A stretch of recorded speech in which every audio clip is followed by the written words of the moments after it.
Hello guys, നമ്മളെ രണ്ട് തൂക്കിപാത്രങ്ങളിലൂടെ കൂട്ടിയിട്ട് നമ്മൾ കൃഷിയിലത്തേക്ക് പോവാണ്. ഞങ്ങളെ വെട്ടുപാറ എന്തൊരു സൂപ്പറാന്ന് നോക്കിയാണ്. ഇത്രയും നാച്ചുറൽ ബ്യൂട്ടി തരുന്ന വേറൊരു സ്ഥലം. പുറത്തുനിന്നൊക്കെ എത്രങ്ങാനും ആൾക്കാർ ഞങ്ങളെ ഈ നാട് കാണാൻ വരും. പോണ വഴിക്ക് ചെറുങ്ങതാ കാണാതെ മൂത്താട് മത്തൻ. നമ്മൾ കുറച്ച് പൂള പറിച്ചിട്ട് പോവാന്ന് കരുതിയായിട്ട് പോകുന്നത്. വലിയൊരുനാളല്ലേ കഴിഞ്ഞ് എല്ലാവരും ഫ്രിഡ്ജിലുണ്ടാവില്ല കുറച്ച് ഇറച്ചി. അപ്പൊ നല്ല ഇറച്ചും പുളിയും ഒക്കെ അടിപൊളിയൊക്കെ. പൊതുവെ നമ്മളോട് എല്ലാവരും ചോദിച്ചിട്ട് ഒരു ക്വസ്റ്റ്യൻ കേട്ടോ, നിങ്ങൾ രണ്ടാളും എപ്പോഴും ഒപ്പരേ. വലിയൊരു കാരണം എന്താന്ന് വെച്ചാല് നമ്മളെ കെട്ടിയോ എങ്ങോട്ട് പോകാൻ ഇറങ്ങിയാലും ആദ്യം ഒരു ചോദ്യം ഉണ്ട്, ജിനോജും പോരുന്നോന്ന്. അത് കേട്ട പാതി കേൾക്കാത്ത പാതി നമ്മളും വണ്ടി കയറും വണ്ടി. അത് വെറുതെ അങ്ങാടിക്ക് ഇറങ്ങുകയാണെങ്കിലും ശരി, എന്തെങ്കിലും കാര്യത്തിന് ഇറങ്ങുകയാണെങ്കിലും അതുകൊണ്ടുള്ള വലിയൊരു സുഖം തന്നെ. മൂപ്പര എല്ലാ റൂട്ടുകളും എനിക്ക് കാണാപാടാണ്. ഫുള്ള് ചെങ്ങായിമാരും തിരിച്ചു അതുപോലെ തന്നെ കേട്ടോ. ഞാൻ പോരുന്നിടത്തൊക്കെ പോരുന്നോണ്ട് എന്റെ എങ്ങാഴ്ചകൾ എല്ലാവരും മൂപ്പർക്ക് വരും. അപ്പൊ എന്റെ ഏറ്റവും വലിയ ബെസ്റ്റ് ഫ്രണ്ട് ആരാന്ന് ചോദിച്ചാൽ നമ്മളെ കെട്ടിയോ തന്നെയാണ്. അത് മൂപ്പരോട് അടുത്ത കാലം മുതലേ അങ്ങനെയാണ്, ഇപ്പോഴും അങ്ങനെ. ഒരു പൂള കൊമ്പ് ഞാൻ എന്റെ മകളും മാത്രമായിട്ട് വലിച്ചു, മറ്റേന് നമ്മളെ ഹീറോനെ തന്നെ വിളിക്കുന്നത്. അതിന്റെ ഇടയിൽ ഇത് അവിടെ പൂളന്റെ കൊണ്ട് മാലുണ്ട്. നമ്മളെ കെട്ടിയ കുട്ടികൾക്ക് കൃഷിനെ കുറിച്ച് ഓരോന്നും പറഞ്ഞു കൊടുക്കുകയാണ്. ഇങ്ങനെ ഓരോന്നും പറഞ്ഞു തന്നെ കേട്ടോ എന്നെയും പഠിപ്പിച്ചു. ഇത് കുറച്ച് ചക്കരങ്ങ് കട്ടിഞ്ഞ കേട്ടോ. ഇടക്കിടക്ക് പോയി അങ്ങനെ മാന്തി വെക്കും, ആയിണോ പിന്നെ അവിടെ തന്നെ കുഴിച്ചിടും. ഈ ചക്കരങ്ങിന്റെ വള്ളി ആകെ പിരാന്തായി ഉണ്ടാവും. പിന്നെ മൂത്ത വായക്കൊല ഏതോണ്ടോന്ന് തപ്പിങ്ങ നടക്കുക കേട്ടോ. സത്യം പറഞ്ഞാൽ ഞങ്ങൾ പോകുന്നവർക്കാർക്കും മൂത്തത് നോക്കാനാണ്. അവസാനം കുറച്ച് കായ് വലുതായി നോക്കിയാണ് സെലക്ട് ചെയ്താണ് വെട്ടിയതാണ്. ഇത് പൂവമ്പഴാന്ന് നമ്മളെ കെട്ടിയോ പറഞ്ഞു.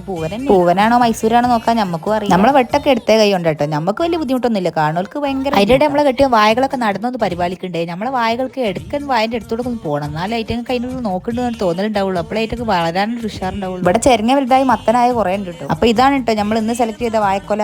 കൈ പിടിച്ച് പോണ് പണ്ടേ നമ്മൾ സെലക്ട് ചെയ്ത വായ. അങ്ങനെ പൂളൊക്കെ വെട്ടി പാനാക്കി നമ്മൾ കവറിലാക്കി. അതിന്റെ ഇടേതാ പൂള വെട്ടലും മുണുങ്ങലും ഒക്കെ. സത്യം പറഞ്ഞാൽ ഈ പൂള കണ്ടൊക്കെ ഇങ്ങനെ പറച്ചപ്പനായിട്ട് എടുത്ത് തിന്നണത് വല്ലാത്തൊരു ടേസ്റ്റ് തന്നെ. ഈ പെണ്ണിന് ഇതൊന്നും തിന്ന ഒറ്റ പല്ലില്ല കേട്ടോ തൊള്ളയില്.